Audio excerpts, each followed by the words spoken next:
Hey, what's up guys, Mikas here for the EDM Sessions, episode 83, and we keep this series of 10 episodes where we're gonna master some EDM.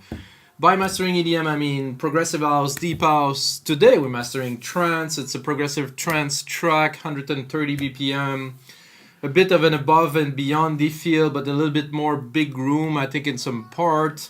Trance is a genre that's gonna be mastered in a different way than the previous episode. If you watch the two previous episodes, I like to add some warmth. I like to add a feeling. While trance, it's gonna have to be punchy. It's gonna have to be driving. It will have to really preserve this character. While deep house and progressive house want more like a chuggy, like I would say a smoother feel maybe. So again, the EDM session is about making music in real time with you guys. There's another 70 episode where I actually produce track from scratch. There's 10 episode where I actually arrange and mix tracks. So if you want to look back, there's all of those episodes, of course, on YouTube. And then you can learn how to produce, can see what is the flow of somebody like me that work 20 years on producing music, that is doing that for a living for the last 10, and I want to share that with you guys. And for me, the people that view, it could be 1, could be 2, could be 100, could be 10,000. It doesn't matter, as long as I share some knowledge with people. I'm very happy with that. So hope you guys enjoy. Let's get onto this mastering this track. The track is called This Is It. It's one of mine. I composed it in one of the previous 10 episodes, like I said, where I arrange and mix track. And of course, I spent a lot of time on it afterward to make it like a release, and it will actually be released on our label, Progressive Grooves Records. So this is it, 130 BPM. I'm going to play it flat, and I will not alter the output of this show, so you can hear it from now until the end. It will be mastered. Oh, I'm going to switch to headphones here. So I'm going to skip to the intro, but you can hear the style. There's a lot of little hints, a lot of micro arrangement, you know, lots of thing to make it interesting all the way. Lots of percussions. Here, the bass come in.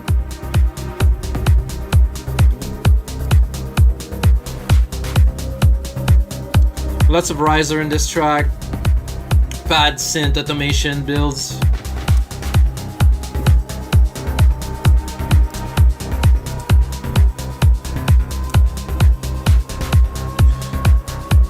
I just feel like listening to the whole thing, but we will at the end.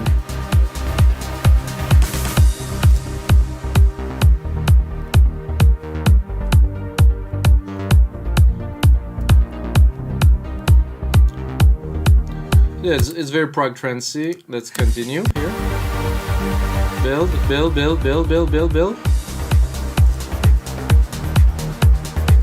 Main part, lots of synths. Build again. There's always builds and builds and builds and drop and builds and builds and build higher and bigger all the way through the track. And then we have a big synth coming in here.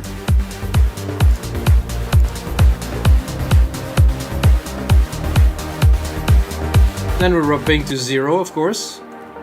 Complete drop.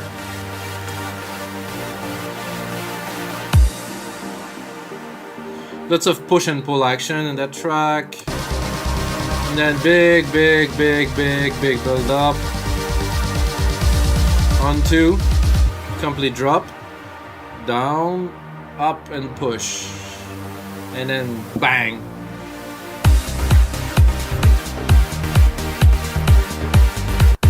So guys, that is the track we're gonna master today.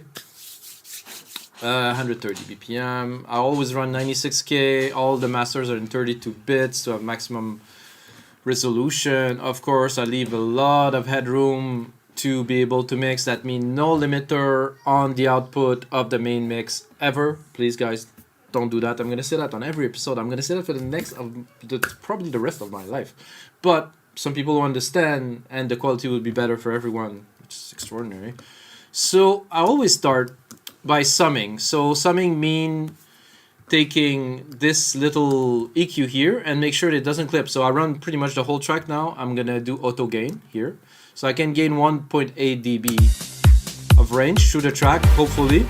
So if it does clip, we're gonna be able to auto gain again. So now, see, oh, a little bit of clipping, auto gain, drop it. So that is just to maximize the input at every step in the gain staging. So gain staging is in between every plugin to make sure you have the maximum level of loudness to be able to input equally and output equally. So gain staging, type that, look on YouTube, look on other. This is very important when you do mastering to have good loudness, good volume. If you do it with hardware, it's a little bit more difficult. Anyway, I usually do a bit of a low cut. If there's problem in the track, I will work a little bit the start. I like to add maybe a bit of top end because the CQ is nice. It has a nice clean equalization. So, and then I go with a VQ, which I boosted a little bit of the low end, 0.5 dB at 180 Hz. Not a big difference, but more presence. And again, gain staging here. Make sure that when I'm clipping, without, with, oh, I can hear it. I can feel the low end is stumpier. There's a lot of circuit simulation, electronic simulation into the EQ that does make a little bit more than your normal, and this is a phase 2, than your normal EQ would do. So we don't need to EQ very much. I have this one here, which is a linear EQ, which really do subtle thing that doesn't affect other frequency, that doesn't change the spectrum so much. So I boost the top end. Some people say add some air, you know, so 8500K. I wouldn't go around 5 to 6 because I don't want to boost those frequency because they can get harsh a little bit. So with, no, sorry, without, with. There's a little bit of a crunchy clip. It's because the DAW is reprocessing the audio while I go along. Oh, I like this intro. This is a bomb. Okay, first processing that we really start altering the sound is a maximizer, ultra maximizer here. I'm gonna gain 2 dB of range here. I'm gonna put that here so it will stop going back to the start. So 2 dB of range, 2 dB extra, but it doesn't really do so much because I still have some headroom. So what I want to do first is to tame those peaks. So there's a little bit of peaks here and there. I want them to be flat. So when I hit another plugin, they won't really get the plugin to work too hard. So the thing is, every process to do a little bit of enhancement to be able to come with a final result that is full, that is sound good on every speaker, every headphone. So this is what we're doing. And then we're going on to the first instance of LIN MB, which is a multi-band processor that does, it's a bit hard to explain. Some say it does some attack, some release, some threshold. It is not a compressor, it's more like a maximizer. And anyway, I won't explain what it does, you should check it out. I did this setting to have everything goes really quickly to recover, so let's put it on. I don't want to do too much. Mostly on this track with the kick, I don't want to touch it too much. Gain staging again. Make sure we're not clipping here. Make sure we're not clipping on the VQ. Everything's clean. Gonna check again with the intro here, because the kick is much more prominent and it gets crowded a little bit. So on this part we might have to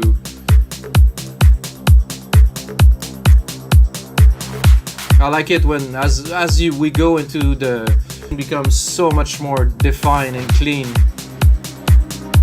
Okay, after this, so this is my setting. You're gonna get, like, by the way guys, you're gonna be able to buy this mastering chain on our site. We make that music for $5 only. Stick a trance track in there, it's gonna sound amazing. So I'm gonna finish the track and then I will upload it, of course. Then I'm going with an API 2500, which is a legendary compressor that for me, it does affect the low end, it tighten everything, it just make everything chuggy. Again, 2 dB. So with, without. So the bass is so much more focused, it's so much more in your ears, it just has this lovely thickness, you know, that you want into a dance track at least. Then I get a SSLG channel here, which I would use, but for this case, for trance, I will not use. Why? Because we don't want like a crazy warm open track. We want like a contained, crisp track. So this, I pass. I'm gonna pass on a few today. So this one, no. This, I will definitely do that. So this is a center. So this is a stereo image processing. So that means that we gonna accentuate the side effects. So in headphones will sound a lot fuller. Same thing on the speaker. It's like it's filling the speaker to have that width to make your sound just bigger. And it make the sound seem to be louder while it isn't in dynamic range or in decibel. It is in presence. So those are all tricks that I learned in the past 15 years into mastering, like reading books, checking out stuff. All those plugins, by the way, came with a super good extensive manual that describe exactly what they do. So if you read the manuals, all those plugins, you're gonna know how to really master, and then you have to trial and error to get to what you want. But there you go. Is there a difference? More with the synth part here. Without? It's more, yeah. And then with, boom, it's just boom, it just come. That's the stuff. And then to further enhance and a little bit contain, so I'm not gonna do a Kramer tape again because this is trance. I do want a nice feeling, but I want it to be crisp. I want it to be in your face. I don't want it to be warm and like, you know, it's a different feeling. So no Kramer. This SSLG I will use very minimally. As little as I can, because it is great because it glue everything together and it does give again a bit more presence to the kick.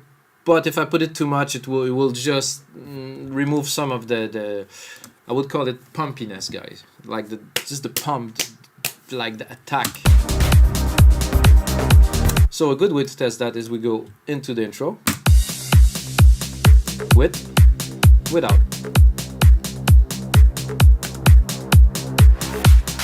More present, like more direct again, a little bit of compression. Maybe we're doing 2 dB, you know, nothing much there, but still incremental. Then after we did all this processing, I'm going to a second instance of LIN MB, which I will just touch a little bit, but this one is an opto. An opto is very contained, the bandwidth is super narrow. We're just gonna sandwich the track, you know, like a nice big sandwich that we can bite on. Because if you know, if you make yourself a sandwich and it's all open, it's falling apart, it's not interesting. But if the sandwich is nice and thick, this is the stuff. So here we go. I'm gonna check out our gain again. I think we can give it a bit more.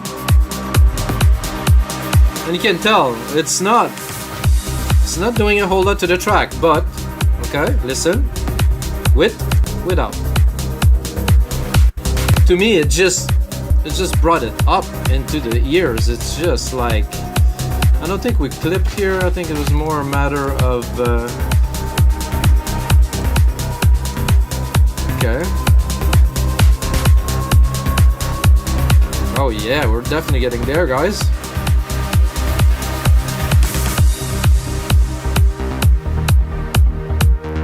Oh.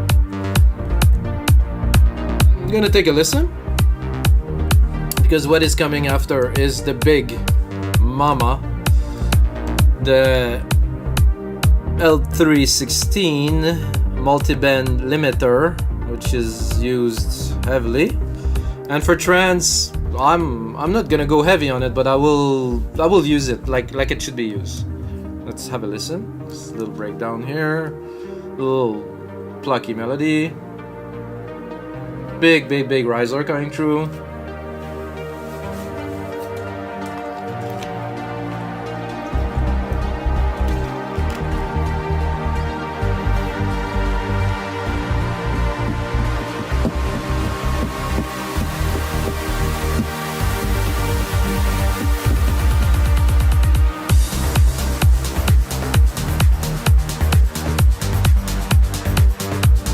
Gain staging is clean. You can see the loudness here. We're at -14. definitely have a lot of room here to play with this maximizer. Make sure we're not clipping again. Talking like 1 dB of clipping, it's not gonna affect, but you know, we want to make things properly here in the EDM sessions. Oh, there's a Photoshop project here. Interesting.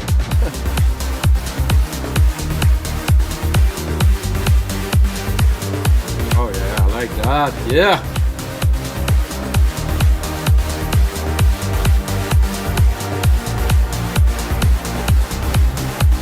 I have to be honest with you guys. I could do without the L16. Just the way it is now, I would love just, but it's not gonna be competitive. You know, when you're gonna play it against another track on Beatport, it's gonna sound like it's not there. I mean, the connoisseur, the people that know music, would be like, okay, this is a good track and it's worth being played. But the inexperienced DJ is like, I cannot hear anything. You just crank up the volume, bro. But I will crank up the volume for them, as this is the loudness war and it's still been going on for many years. So I will explain what I am doing. So first of all, the first process of this is you put both the threshold and the out ceiling to like a same value, 0.2, and then you go on and drop it. Well, first I should turn it on, better, and then you drop it, and then you can go like this. Ah, that hurt. But no, you don't want to go like this. You want to go and just hit it just enough. You can see the attenuation here, about 3.9. Okay, we're in good territories. Let's look at what's gonna happen when we're gonna lift this here. Boom.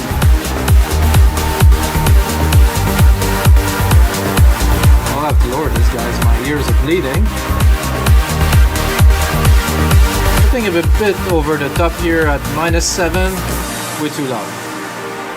At least for iTunes, that's what they say, but most people don't care. But let's listen here. You know, usually I go -10, -12, we're at -9. We're making a trance track, we want to put it in people's face, it has to be impressed, so I'll leave it like that for you guys. I would say don't go this far. Of course, if you are a purist and a perfectionist, you will always put the outceiling to -0.2, but because you know that the -0.0 on a digital scale would possibly lead to artifacts. Not really anymore, not in 32 bits, 96 Hz, but possible. Alright guys, so we have the whole track mastered now. Should we maybe listen? I think we should listen, and I'm not even gonna cut it. We're gonna have a listen together, and I might put some comment on there, but let's listen. And look, also.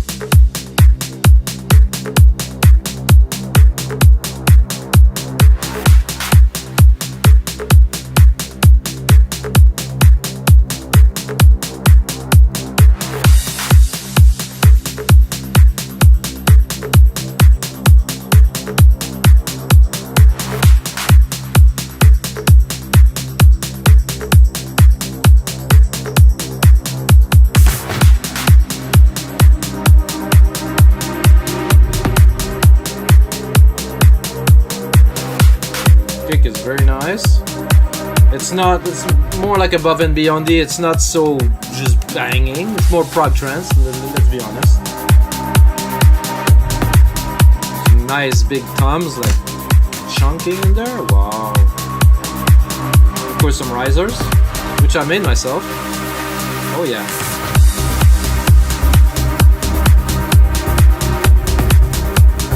There I put intentionally some noise that is offbeat, you can probably hear it.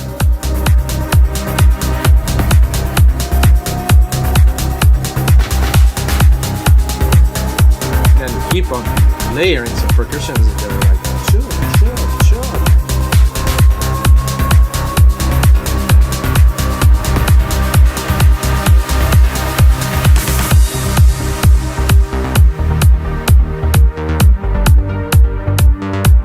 Important thing when you compose trance like that, push and pull. Give it some action, give it some juice. Your public, your audience would just love it, you know? You don't do like a 2-minute long, I mean, you can do that, but it's better to get people to embrace the music and to love it. So nice quiet moment. See, we still have some dynamic range. I'm going down. You know, it's smooth.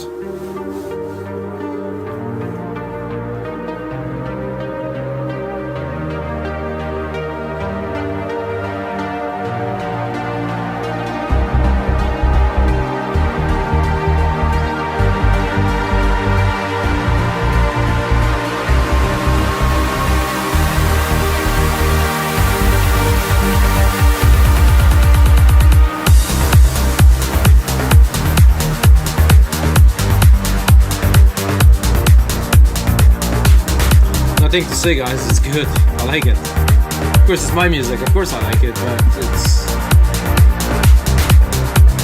I know that to get to that took me 20 years. So I mean, you know, if you buy the template, which is online by the way, it's called "This Is It." You get this. All this arrangement. There's so much sense, so much track. I use only silent one. Definitely super high value.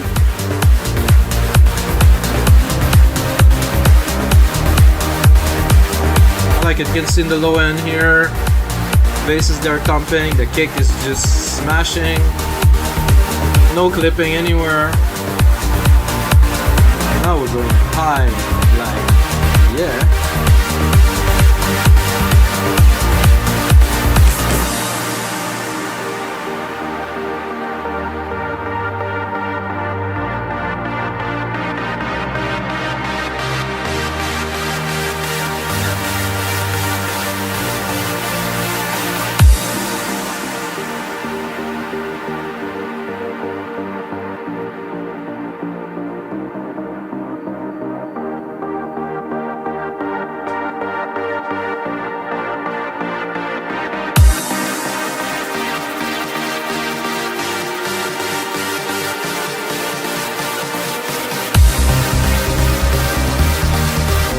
Again, going up to the sky.